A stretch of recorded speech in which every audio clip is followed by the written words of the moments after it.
기도하겠습니다. 하나님, 이 시간 말씀의 영으로 저희를 주장하여 주시옵소서. 전하는 이와 듣는 모든 분들이 한 마음과 한 영으로 저희를 향하신 하나님의 뜻을 온전히 붙잡는 시간이 되게 하여 주시옵소서. 예수님의 이름으로 기도합니다. 아멘. 오늘 대강절 두 번째 주일입니다. 여러분, 지난 한 주를 어떻게들 보내셨습니까? 저는 이제 조금씩 일 조금 할 줄 아는 사람처럼 보내는 가운데 있습니다. 기본적으로 이제 계속 말씀 준비하고 있으면서 내년도 그림도 그리고 있고, 원로 목사님께서 평일 중에 이제 한 번, 두 번 나오시면 함께 여러분 들어오실 때 보신 것처럼 성탄 장식 전구들도 조금씩 더 달고 보강하고, 저도 또 모르는 게 있으면 여쭙고 그렇게 채워나가는 일들 하고, 또 혼자 있을 때는 문서적인 거나 행정적인 일들을 열심히 하고 있습니다. 지난 주간에 교회 인터넷 서비스 업체를 변경했습니다. 그 전에 업체를 16년 동안을 이용을 했더라고요. 요즘 이제 유튜브나 또 디자인 등 여러 이렇게 온라인 의존도가 높아지기 때문에 더 빠른 속도가 필요하겠다 해서 알아보니까 계속해서 이용해 오고 있던 업체보다 조금만 금액을 더 내면 다른 업체에서 더 빠른 속도랑 좋은 게 많더라고요. 요즘 세상이 얼마나 좋아졌습니까? 그래서 변경하기로 마음을 먹고 여태까지 사용하던 업체에 전화를 걸어서 해지를 원합니다. 해지하려고 합니다. 그랬더니 여러분 짐작하시지 않습니까? 이 상담원이 아이고 그러셨어요 그러면서 이런저런 말들로 구슬립니다. 회유합니다. 처음에는 저희는 이제 그 라인을 따가지고 하는 하청이니까 상위 그룹이랑 바로 연결을 해주겠습니다. 멤버십도 받을 수 있고 서비스 질도 훨씬 좋아질 겁니다. 그렇게 얘기하는 겁니다. 아유, 괜찮습니다. 생각해 주셔서 감사합니다. 저는 그런데 해지하기로 마음을 먹었습니다. 그랬더니 그러면은 지금 내시는 요금에서 5,000원을 할인을 해드리겠습니다. 똑같이 이용할 수 있습니다. 그러니까 제가 솔직히 기분이 싶은 겁니다. 16년을 이용했는데 해지한다고 하니까 그때 5,000원을 할인을 해주겠다고 조금 흔들리긴 했지만 괜찮다고, 감사하다고, 해지할란다고. 그랬더니 이번에는 그러면은 이렇게 해보시면 어떠냐고, 한 달 동안은 공짜로 사용하시면서 천천히 생각을 해보시라고 또 말을 그렇게 하는 겁니다. 근데 사실 그 해지하겠다고 결정적으로 결심하게 된 이유가 그 지난 주 초에 한번 고장 났습니다. 인터넷 모뎀이 고장이 나가지고 AS 접수를 요청을 했는데 기사도 그렇고 상담원도 그렇고 저희가 현재 쓰고 있는 모뎀 자체를 잘 모르는 겁니다. 너무 옛날 모뎀. 제가 모뎀 뒤집어 보니까 2005년 생산돼 있더라고요. 이게 어떻게 고장이 안 났지? 저는 그게 더 신기하더라고요. 기사님도 모르는 모뎀 우리 아직도 쓰고 있다. 그거 바꿔주지도 않지 않냐. 고장 나지 않으면 바꿔주지 않는데 와가지고 이제 해결하는 걸 보니까 이게 난 이제 관심이 없는데, 이미 결심을 했는데 5,000원 할인 얘기 그걸 사람을 흔들어 놓고 그러나 싶은데 너무 기분이 안 좋아지기 시작하는 겁니다. 그래서 그냥 딱 말을 자르고 그냥 빨리 해지해 주라. 나는 지금 다른 데랑 얘기가 다 끝났으니까 빨리 해지해 줘라. 그랬더니 상담원이 갑자기 태도가 돌변하는 것입니다. 완전히 팍 정색하고 알겠습니다. 그러더니 이번에 완전 반대로 대응하는 겁니다. 이제 해지하기로 했으니까 이제 다시는 안 물러준다고, 한 달 안에 그걸 다시 돌이키면 위약금이 나갈 거라고, 그리고 여러분 당신 쓰고 있는 그 장비를 온전히 반납하지 않으면 장비 비용을 청구할 거라고 이렇게 얘기를 하는 겁니다. 황당하지 않습니까? 요금 깎아주겠다고 하던 그것만 모아도 장비값이 나올 텐데 저도 기분이 막 안 좋아지기 시작합니다. 이거 지금 되는 것도 신기한데 거기 기사도 와가지고 처음 본다고 구경하고 한참 갔는데 기분이 확 나빠졌지만 어쨌든 그분의 안대 멘트를 그냥 끝까지 다 듣고 네, 아유 감사합니다. 근데 여러분, 제가 얼마 전에 알았는데 그렇게 전화로 상담하시는 분들께는 꼭 그냥 감사합니다라고 할 게 아니라 친절한 상담 감사합니다 이렇게 얘기를 해야 상담 잘했음 가산점이 붙는다고 하네요. 그래가지고 굳이 이를 악물고 친절한 상담이 저에게 참 도움이 되었습니다 이렇게 말씀을 드리고 그것까지 하고 전화를 딱 끊었습니다. 근데 전화를 끊고 나서도 찝찝한 겁니다. 이제 싸우고 끊은 것 같이 이제 헤어져 이렇게 끊은 것처럼 기분이 안 좋은 겁니다. 그 상담원의 태도가 확 돌변한 것이 계속 마음에 남았습니다. 그것 때문에 저도 마음이 불편해졌던 것이 계속 이 안에 머물러 있었습니다. 여러분 상황 들으시면서 익숙하시죠? 다 한 번씩 신문도 끊으려고 해보고 인터넷도 뭐든지 바꾸려고 해볼 때 한 번씩 다 겪는 일이지 않습니까? 그 사람은 정해져 있는 매뉴얼을 따르는 것뿐이죠. 고객이 얘기한다 그래서 아이고 그래요 감사합니다 수고하셨어요 보내는 게 아니라 이렇게든 저렇게든 붙잡아 보려고 노력하지 않습니까? 저는 저대로 소비자의 권리를 행사했던 것입니다. 그런데 왜 저나 그분이 끝까지 사무적으로 그냥 쿨하게 지나갈 수 있는 부분인데 왜 감정적으로 느껴지게 되었을까? 저도 그것을 왜 자꾸 마음에 담아두게 되었을까? 아마 자기 일에 각자 자기 일과 자기 상황에 몰입하다가 그만 감정적으로 마음이 흔들렸던 것은 아닐까 하는 생각이 들었습니다. 적어도 그분은 몰라도 적어도 제가 제 마음에 좀 더 여유를 두고 그분을 대할 수 있었더라면 좀 더 넉넉하게 대답하고 아이고 수고가 많으시죠 라고 제가 그분을 이해했었더라면 하는 마음이 뒤늦게 들었습니다. 우리는 누구나 우리에게 무언가를 베풀어 주는 사람에게 친절하게 할 수 있습니다. 나에게 잘해주는 사람한테 친절하게 하는 것이 뭐가 어렵습니까? 그러나 관계가 끊어지려는 사람 혹은 더 이상 관계할 것이 없다고 생각되는 사람, 그런 사람들에게 친절하는 것은 쉽지 않습니다. 원래 그렇지만 지나갈 사람인데 뭐라고 생각하게 되죠. 그런데 요즘 이 시대의 풍조가 더욱 그런 것 같습니다. 내게 줄 것이 없는 사람, 내게 유익을 끼치지 않는 사람에게는 큰 의미를 두지 않고 그저 스쳐 지나가는 것이죠. 그러다 보니까 서로에 대한 예의나 배려, 신중함이 점점 사라져가는 것 같습니다. 내 필요한 것은 내가 얻을 수 있으니 아닌 사람들, 그냥 그런 사람들은 다 지나가면 끝나는 거지, 잊혀지는 거지, 그렇게 생각하는 것이죠. 진리를 추구하는 것이 합리적인 것처럼 보이지만 그 가운데 사랑이 없습니다. 사랑이 없으니 사람들과의 거리는 점점 더 멀어집니다. 가까운 몇몇 친목 그룹들 중심으로만 모이고 사회관계를 하고 다른 사람들에 대해서는 점점 관여하지 않습니다. 계속 관계를 맺을 필요가 없으니까 감정적으로 손해보는 일 하지 않습니다. 물러나지 않습니다.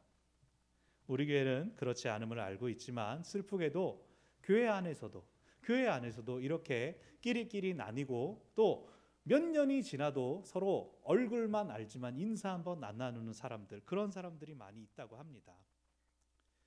대강절의 의미는 우리 가운데로 찾아오시는 하나님입니다.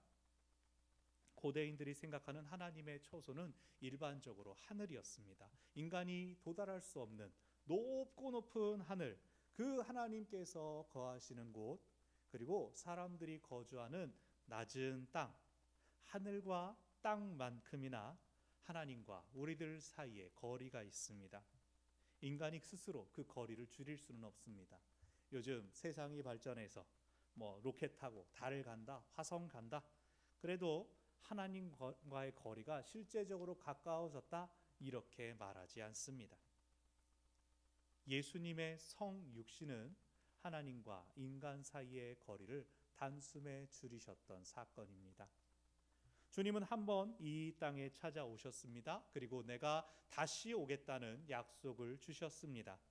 우리는 주님의 오심을 통한 구원을 역사 속에서 한번 경험했고 이제 언제인지는 알 수 없지만 주님의 다시 오심을 기다리는 사람들입니다. 그렇다면 주님의 오심을 기다리는 우리의 태도는 어떠해야 할까요? 오늘 본문의 이야기를 잘 아실 것입니다. 우리가 함께 읽은 본문 그 앞선 단락에서 예수님은 죄를 범한 형제를 용서하는 것에 대해서 가르쳐 주셨습니다. 그러자 베드로가 질문합니다. 예수님, 그럼 몇 번이나 용서하면 될까요? 그러면서 한 7번 정도면 됩니까? 라고 묻습니다. 그때 7이 완전수로 여겨졌기 때문에 7번이면 아주 좋네요. 이 정도면 잘 용서한 거 아닙니까? 라고 말한 것입니다. 그리고 그때 당시 랍비들은 사람이 일주일에 3번까지는 용서해 주어라, 그럼 훌륭한 사람이고 4번부터는 화를 내도 된다, 참지 않아도 된다, 그렇게 가르쳤습니다. 그런데 베드로가 예수님 한 7번 참아주면 됩니까? 7번 용서하면 되는 거죠? 이렇게 막 잘난 척하면서 얘기한 겁니다. 근데 여러분, 우리가 잘 기억하고 있죠. 훗날 베드로가 예수님을 체포하려 몰려온 종들에게 칼을 휘둘러서 한 사람의 귀를 베지 않았습니까? 우리가 잘 알고 있는 베드로의 성정은 사랑의 사람, 용서의 사람과는 거리가 멉니다. 그런 그가 주님께서 참으라고 하시면 용서하겠습니다. 주님께서 참아라, 그래 7번 참아라, 그러면 내가 주님의 말씀 따르겠습니다. 제자들은 그가 말하는 것을 듣고 놀라는 한편 틀림없이 비웃었을 겁니다. 베드로, 네가 그럴 수 있겠어? 그런데 예수님께서 진지하게 그걸 받아들이시는 겁니다. 아주 말 잘했다. 이왕 하는 거 7번 하지 말고 7번씩 70번이라도 해라. 아마 제자들의 웃음기가 싹 사라졌을 겁니다. 처음 말을 꺼냈던 베드로도 그건 좀 70번이요? 그건 좀 했을 겁니다. 여기에 오늘 첫 번째 메시지가 있습니다. 기다리는 사람들은 오래 참는 사람들입니다. 베드로는 당시에 랍비들의 가르침 그 3번까지 용서해 주어라, 이것을 7번으로 확장시켜서 주님께 여쭙습니다. 다른 사람들이 아무리 그래도 주님께서 시키신다고 해도 그렇게까지 할 수 있을까? 베드로의 도전에 놀라워하고 또 때로는 베드로 네가 할 수 있겠냐고 비웃을 때 예수님은 7번씩 70번이라도 사실상 항상 용서하라, 모든 것을 용납해 주어라 라고 말씀하심으로 모든 사람들을 놀라게 하십니다. 베드로도 사람들도 3 혹은 7이라는 그 조건을 달성한다면 그 다음에는 하고 싶은 대로 해도 된다고 생각했습니다. 그 다음엔 더 이상 용서하지 않고 화를 내도 된다고 여긴 것입니다. 그것은 무슨 뜻입니까? 내가 5번 좋아 참겠어, 6번 7번 옳지, 나 이제 다 참았어, 이제는 안 참아 라고 하는 겁니다. 이렇게 자신한테 횟수를 카운트하면서 제한을 두는 것은 자신에게 잘못을 한 사람과는 상관이 없습니다. 그냥 자기 혼자 하고 자기가 참는 거죠. 그 사람을 사랑하고 그 사람을 용서하는 것이 아닙니다. 그냥 두고 보는 것뿐입니다. 주님께서 무엇라 말씀하십니까? 참고 견디는 것이 아니라 아예 보복은 알지 못하는 것처럼 다 받아줘라. 잠깐이 아니라 계속 평생 영원히 용서해 주어라 라고 말씀하십니다. 이렇게 말씀하실 수 있는 이유가 무엇일까요? 하나님께서 오래 참으셨기 때문입니다. 주님께서 오래 참고 기다리셨기 때문입니다. 예수님께서 한 이야기를 들려주십니다. 어떤 임금이 종들에게 빌려주었던 돈을 다시 찾기 위해 결산합니다. 그러던 중에 한 종이 무려 1만 달란트를 빚을 졌다는 것을 알게 됩니다. 1만 달란트면 어마어마한 금액입니다. 우리가 잘 알고 있는 이야기에서 5달란트, 2달란트, 1달란트 주인이 맡겼던 종들의 이야기를 알고 있지 않습니까? 그런데 그 1달란트도 손실이 날 것을 두려워하여 그 종이 땅에 꽁꽁 숨겨두었다가 원금은 보전했습니다 라고 하면서 달려왔습니다. 그런데 이 종은 투자를 잘못한 건지 혹은 대담하게도 인마이 포켓한 건지 엄청난 빚을 졌습니다. 1만 달란트, 현실적으로 말이 안 되는 금액입니다. 근데 더 대단한 것은 무엇이냐면 그만한 빚이 주인에게는 큰 영향을 주지 않는 것처럼 보인다는 것입니다.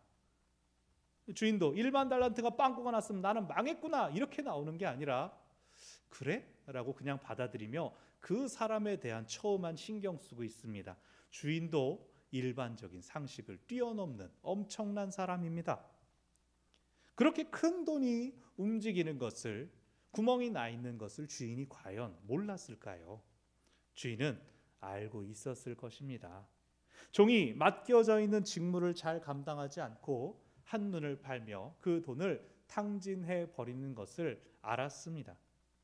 빚이 1만 달란트가 될 정도였다. 그것은 종이 얼마나 무책임하고 무능력한 사람이었는지를 보여주는 한편 주인이 그만큼 오래 참고 기다렸다는 것을 의미합니다. 7번씩 70번이라도 종이 스스로 깨닫고 잘못했습니다 라고 주인에게 나오기를 기다렸습니다. 빚을 진 사람은 그것을 돈으로 갚지 못할 경우에 재산이나 땅을 팔아서 갚거나 혹은 가족을 종으로 팔거나 혹은 자기 자신이 종이 되어서 그 채무를 다 갚도록 수고하는 방법들이 있었습니다. 당시에 경제적인 어려움을 겪는 일들이 많이 있었기 때문에 아예 율법에서 규정을 해 놓았습니다. 그렇게 자신의 힘으로 돈을 갚을 수 있다. 사람을 착취하기 위해서가 아니라 자신이 저지른 일에 책임을 질 수 있도록, 그 문제를 해결할 수 있도록 길을 열어 놓았습니다. 그리고 빚을 청산한 경우에는 확실히 그의 신분이 종에서 자유인으로 바뀔 수 있음을 성경의 율법에 명시해 두었습니다. 설령 그렇게도 못하고 계속 종으로 살아야 하는 사람들은 그들을 구원하기 위하여, 해방시키기 위하여 희년 제도를 하나님께서 명령하시지 않았습니까? 매해 50년째마다 모든 사람은 자유인이 될 수 있다. 오늘 본문에서도 율법에 의거해서 이렇게 명하는 겁니다. 25절을 보면 그 몸과 아내와 자식들과 모든 소유를 다 팔아서 갚게 하라. 그러나 1만 달란트는 아무리 많은 걸 다 판다 그래도 갚을 수 없는 금액입니다. 이 종과 후손들이 대대로 노예가 되어도 그 빚을 언제 청산할지 가늠조차 할 수 없습니다. 종은 주인의 자비를 구합니다. 제가 갚겠습니다. 하지만 현실적으로는 갚을 수가 없는 금액입니다. 그런데 주인이 그 용서를 구하는 그를 불쌍히 여깁니다. 그리고 그의 빚을 탕감해 줍니다. 그냥 그를 놓아 보내줍니다.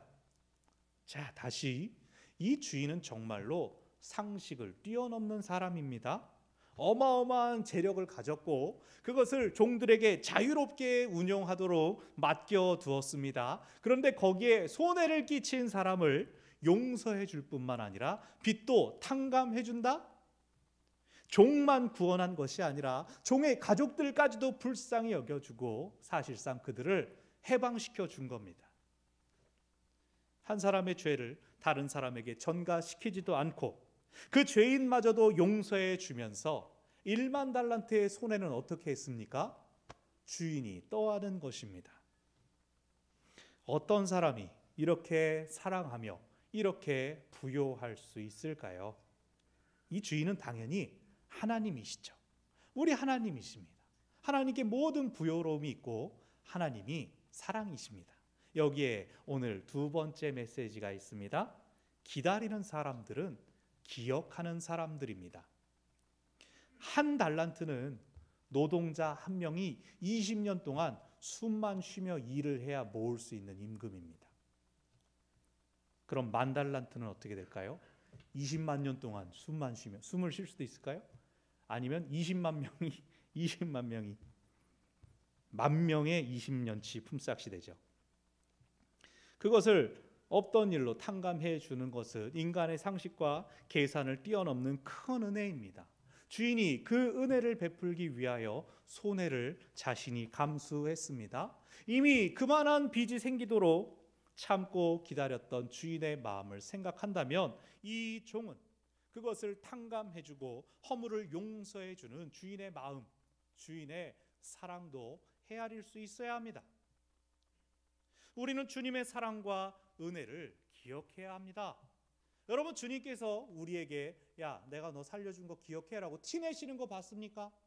주님께서 너 그때 진짜 몹쓸 사람이었다라고 말씀하시는 그런 음성을 들었습니까? 하나님은 어떤 분이십니까? 그냥 주시고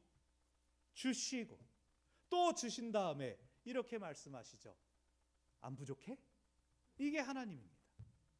그래서 우리가 기도할 때 주세요, 더 주세요, 하나님 주세요. 우리가 기도할 때 언제 충분합니다라고 기도합니까? 이렇게 큰 은혜로 탕감받은 종이 나가서 자기가 돈을 구워줬던 사람을 만납니다. 자신에게 100데나리온을 빚지고 갚지 않은 사람이었습니다. 100데나리온도 작은 돈이 아닙니다. 한 사람이 100일 동안 석 달치 임금입니다. 그런데 종은 방금 1만 달란트를 탕감받지 않았습니까? 1만 달란트에 비하면 100데나리온은 아주 적은 금액이죠. 그런데 28절, 종은 그 빚진 사람의 목을 잡고 돈을 갚아라.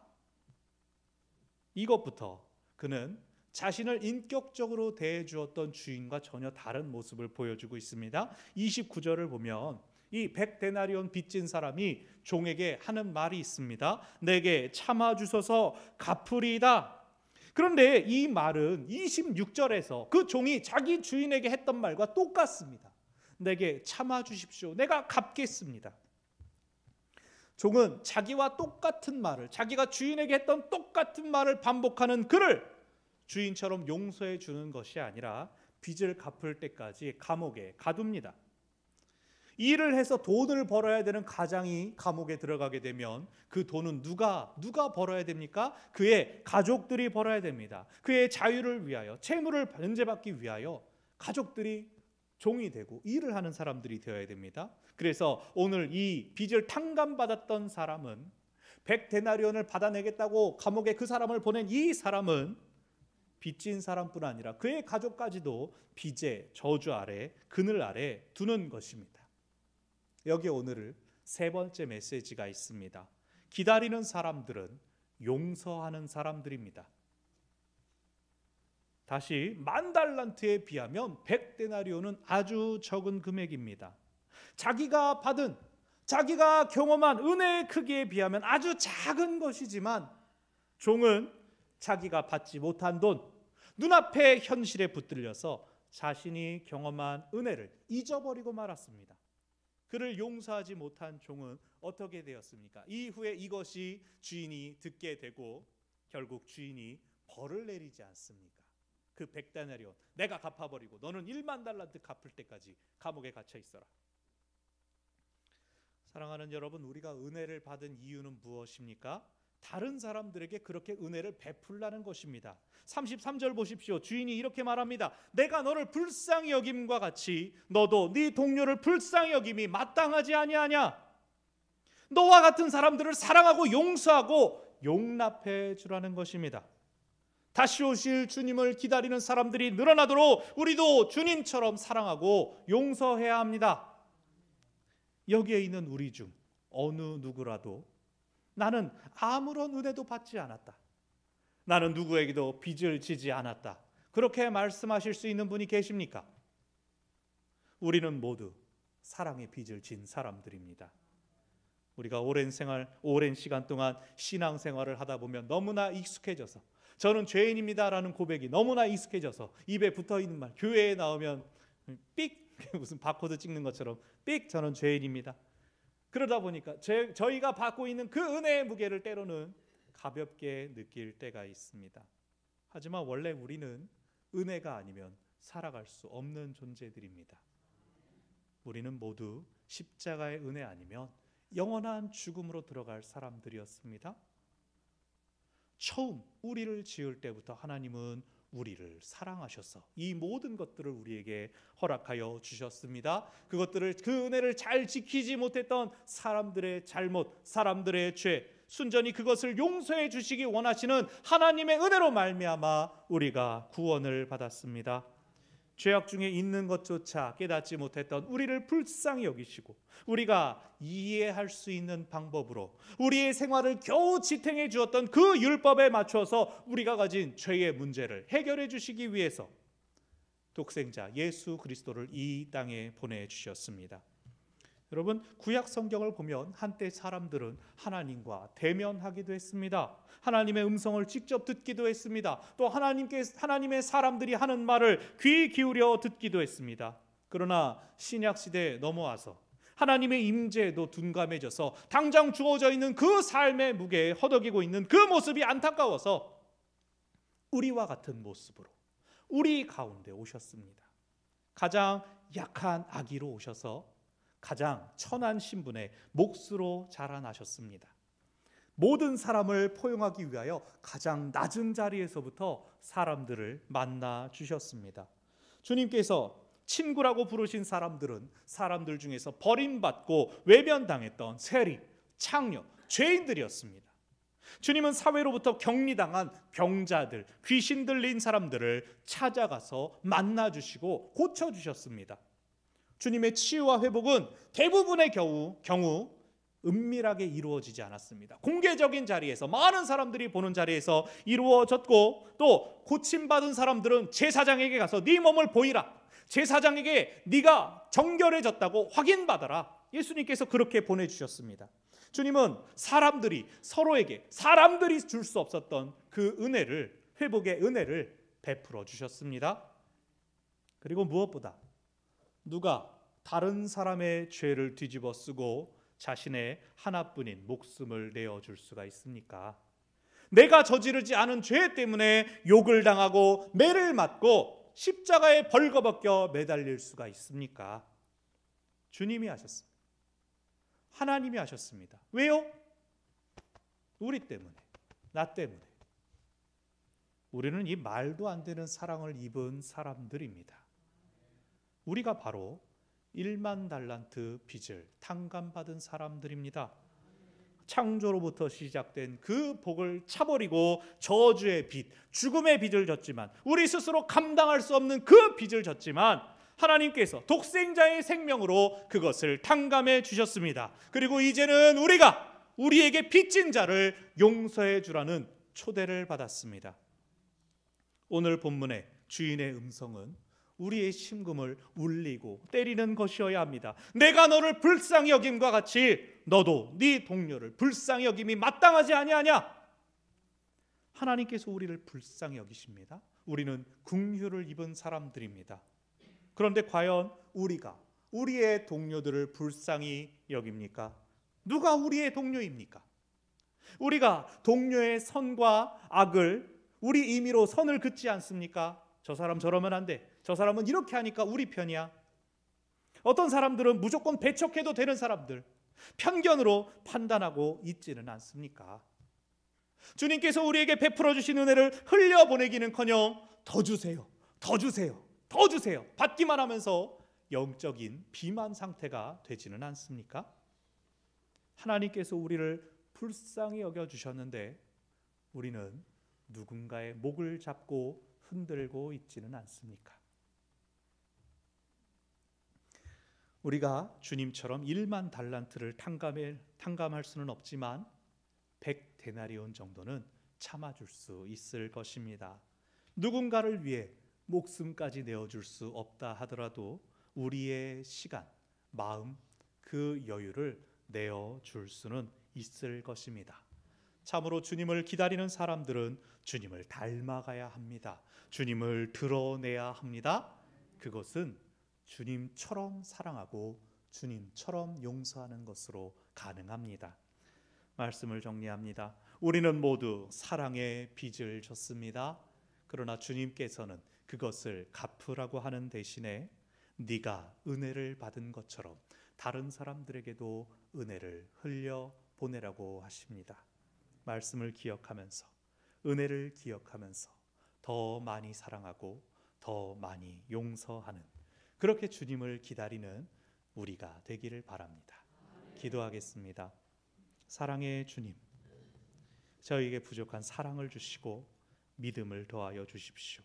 저희에게 주신 은혜를 잊지 않게 하시고 저희가 할 수 있는 것으로 사랑을 흘려보내는 사람들, 용서하는 사람들, 우리가 그렇게 되게 하여 주십시오. 그렇게 주님을 기다리며 그렇게 주님을 닮아가는 우리가 되게 하여 주십시오. 예수님의 이름으로 기도합니다.